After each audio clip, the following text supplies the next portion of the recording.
Assalamualaikum warahmatullahi wabarakatuh. Selamat pagi rekan-rekan semuanya. Perkenalkan, nama saya Ustadz Hilal Kahfi, calon guru penggerak angkatan 6 Kabupaten Bangka Tengah. Bersama saya adalah Kepala Sekolah SD 5 Namang, di mana beliau akan menjadi narasumber saya tentang kasus dilema etika dan rujukan moral. Silakan perkenalkan diri dulu, mungkin nama, tugas, atau bagaimana, silakan. Baik. Assalamualaikum warahmatullahi wabarakatuh. Saya Nur Ain, SPD saya Kepala Sekolah SD Negeri 5 Candar, atau kalau orang di sini SD 5 Namang. Baik, terima kasih Bu Ain. Ini adalah narasumber yang luar biasa bagi saya karena beliau sudah bertugas di sini. Kemudian beliau termasuk guru senior di Bangka Tengah, di mana pasti banyak pengalaman yang akan kita ambil pelajaran dari beliau. Oke Bu Ain, untuk yang pertama, selama ini bagaimana Anda dapat mengidentifikasi kasus-kasus yang merupakan dilema etika atau wujudan moral, di mana dilema etika ini antara hal yang sama-sama benar dan harus diputuskan, atau rujukan moral seperti misal kasus pembelian buku dan sebagainya. Nah, bagaimana Ibu mengidentifikasi kasus-kasus tersebut? Cara langkah-langkahnya mungkin Bu. Baik. Di sini dalam mengidentifikasi kasus-kasus yang saya lihat pertama-tama itu adalah peraturan. Apakah dalam kasus ini dia melanggar peraturan atau tidak? Jadi kita harus identifikasi dulu Mbak ya. Iya. Kasusnya misalnya ada anak-anak yang ada anak A misalnya, mereka membuat masalah di kelas itu untuk dilema etika. Iya. Kemudian yang B juga ada juga, cuman perbedaannya mereka misalnya yang satu ini karena berkembang, Iya. yang B ini mungkin karena kurang perhatian orang tua, yang orang tuanya sibuk. Nah itu kita harus bisa benar-benar ngambil keputusan yang benar. Jadi dalam menyikapi kasus ini kita harus tengok dulu yang pertama peraturan dari sekolah kita, kemudian dari dinas pendidikan juga. Latar belakang seperti itu ya, latar belakang anak. Kita juga harus ada pengertian latar belakang anak itu kayak gitu. Oke, Bu. Baik Bu, selanjutnya Bu, bagaimana Ibu sebagai kepala sekolah mengambil keputusan di sekolah, terutama untuk kasus-kasus di mana ada dua kepentingan yang sama-sama benar atau sama-sama mengandung nilai kebaikan? Itu bagaimana Bu? Kalau saya pribadi biasanya saya ngambil skala yang prioritas dulu, yang memang benar-benar baik kedua-duanya. Kalau memang mereka baik benar-benar, berarti kita ngambil yang kasus yang misalnya yang minim keburukannya. Kita ambil yang prioritaskan yang bagus dulu, yang utama.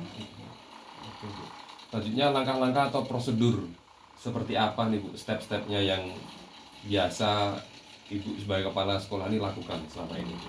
Langkah-langkahnya apa saja? Langkah-langkah yang pertama biasa saya lakukan observasi dulu. Kemudian kita cek lapangan. Yang terakhir kita menerima saran atau masukan dari rekan-rekan melalui musyawarah seperti itu ya. Jadi dalam mengambil keputusan tidak serta-merta berdasarkan pemikiran Ibu sendiri, tapi juga menerima masukan-masukan dari kawan-kawan juga. Ada efeknya, karena setiap keputusan pasti ada efek yang akan muncul, entah itu yang positif atau negatif ya. Kemudian apa saja yang selama ini Ibu anggap efektif dalam mengambil keputusan pada kasus-kasus dilema etika? Dalam kasus dilema etika tadi biasanya kami kepala sekolah dan juga dewan guru akan mengadakan musyawarah dulu. Musyawarah dalam mengambil sikap kita kayak gimana untuk mengambil keputusan itu. Jadi tidak bisa langsung kita ambil sendiri. Sebagai kepala sekolah juga tidak bisa kayak gitu. Tetap melalui musyawarah untuk menemui mufakat, yang paling efektif. Baik, selama ini tantangan dalam mengambil keputusan pada kasus-kasus dilema etika itu apa saja, Bu? Tantangannya, Bu? Tantangan pertama dari guru-guru. Dari guru-guru. Nah, Karena banyak kepala, banyak ide, Banyak banyak ide. pemikiran yang beda. pasti ada pro dan kontra, Bu, ya. Ya betul. Kemudian ya untuk orang tua juga, Mm-mm. masalah orang tua juga. Yang Kadang kadang bertentangan, tidak benar. sesuai. Kadang kalau menurut sekolah sudah baik, orang tua mungkin masih kurang kayak gitu.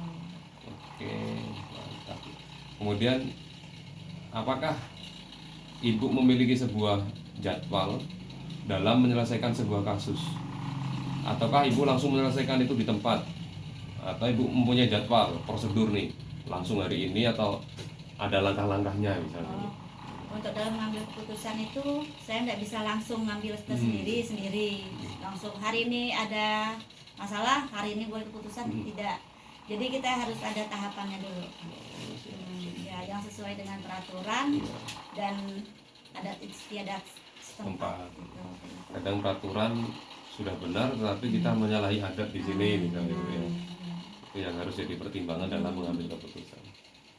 Kemudian adakah faktor-faktor tertentu atau orang-orang yang selama ini memperkuat Ibu dalam mengambil sebuah keputusan? Ada. Saya yang pertama, saya diskusikan dulu dengan Bapak, rekan-rekan dekat seperti kepala sekolah yang sudah senior, kayak gitu. Kemudian ada juga guru-guru yang di sekolah kita juga. Oh, ada masukan-masukan, saran untuk menjadi pertimbangan dalam mengambil keputusan. Nah, Ibu, untuk yang terakhir, Ibu, dari semua yang telah Ibu sampaikan nih, pembelajaran apa, Ibu, yang mungkin selama ini Ibu alami, siapa tahu bisa menjadi masukan bagi saya ke depannya. Siapa tahu nanti saya bisa menjadi kepala sekolah, saya bisa memimpin sebuah organisasi pendidikan. Pelajaran-pelajaran apa, Ibu, yang mungkin Ibu bisa tularkan ke saya misalnya? Yang pertama itu pelajaran kesabaran, melatih kesabaran kita. Karena sebagai kepala sekolah kita bukan hanya 1-2 orang yang kita bawahi, kan masih ada beberapa orang yang mungkin perbedaan pemikiran apa. Nah, itulah yang perlu kita sikapi, masalah kesabaran kita sendiri. Kemudian setelah itu pendewasaan kita, karena kita juga istilahnya masih dibilang tua belum, dibilang muda sudah lewat. Nah, jadi untuk menambah pendewasaan kita lah, pendewasaan diri, pendewasaan kita dalam menyelesaikan dan masalah. Baik, Bu. Mungkin sementara itu, Bu, yang bisa saya diskusikan dengan Ibu tentang dilema etika dan rujukan moral. Harapannya saya banyak belajar dari Ibu sebagai kepala sekolah senior di Kecamatan Namang. Mudah-mudahan saya bisa mengambil banyak pelajaran, Bu, untuk menyelesaikan kasus-kasus yang mungkin nanti akan ada di sekolah saya, yang mungkin nggak terlalu berbeda jauh dengan sekolah ini. Terima kasih. Terima kasih, Bu Ain. Mudah-mudahan kedepannya semakin baik lagi dan semakin maju SD 5. Baik, terima kasih semuanya. Berikut adalah hasil wawancara saya dengan Ibu Ain, Kepala Sekolah SD 5 Namang yang bertempat di Desa Cambai, Kabupaten Bangka Tengah. Mudah-mudahan bermanfaat. Salam sukses. Jaya. Perkenalkan, nama saya Ustaz Jilal Kafi, guru penggerak Angkatan 6 Kabupaten Bangka Tengah, akan berdiskusi wawancara tentang modul 3.1 dengan Kepala SMP Negeri 3 Paman Baru, Bapak Hamzir. Baik, mohon kepada Pak Hamzir selaku Kepala SMP 3 Paman Baru mungkin bisa menyapa dulu yang pemirsa yang ada di YouTube kita. Assalamualaikum warahmatullahi wabarakatuh.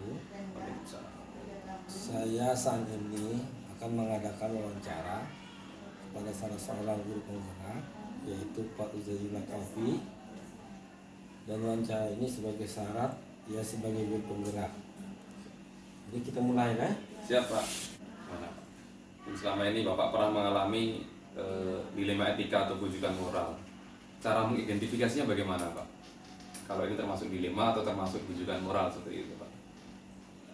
Tentang kasus yang merupakan dilema etika atau rujukan moral, yang pertama kita melihat kasusnya berhubungan tidak, karena di sekolah ini mempunyai buku tata tertib yang ada reward, ada ismen. Kalau seandainya kasus-kasus tadi masih berhubungan sesuai dengan bahasanya etika, ya kita mengikuti aturan sesuai dari buku pedoman. Karena tadi Buku saku mengingat buku saku itu sudah ditandatangani secara materi oleh orang tua siswa. Selanjutnya Pak, selama menjalankan atau mengambil keputusan di sekolah, terutama kasus-kasus di mana ada dua kepentingan yang sama-sama benar atau sama-sama mengandung nilai kebaikan, ini bagaimana Pak cara mengambil keputusan?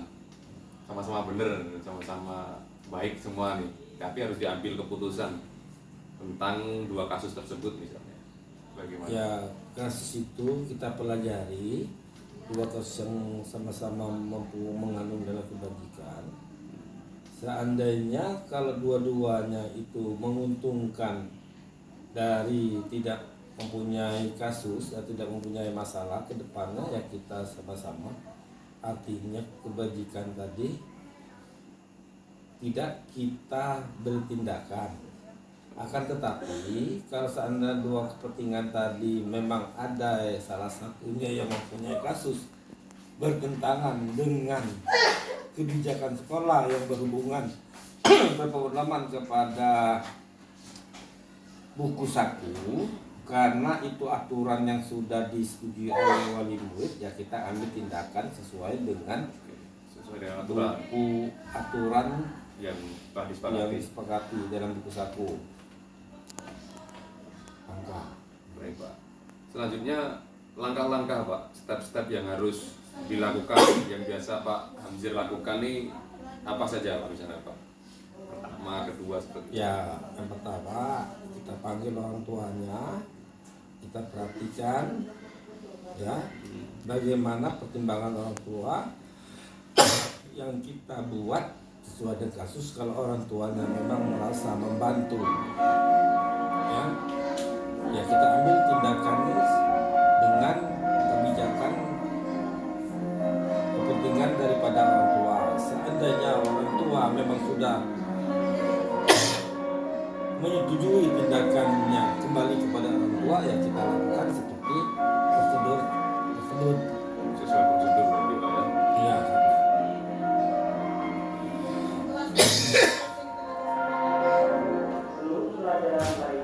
Selanjutnya Pak, hal apa saja yang selama ini Bapak anggap efektif dalam mengambil keputusan pada kasus-kasus dilema etika Pak?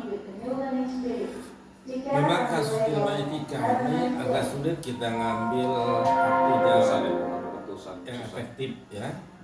Akan tetapi tadi kalau memang itu dianggap efektif, jangan sampai anak artinya mendapat keputusan terakhir dikembalikan kepada orang tua, ya tetap kita lakukan juga, mereka kita bina Pembinaan. untuk di sekolah ini. Selanjutnya, hal apa Pak yang selama ini merupakan tantangan dalam mengambil keputusan pada kasus-kasus dilema etika? Yang tantangannya, dilemanya pengambilan keputusan pada kasus dilema etika ini adalah kadang-kala orang tua tidak menerima apa yang kita putuskan.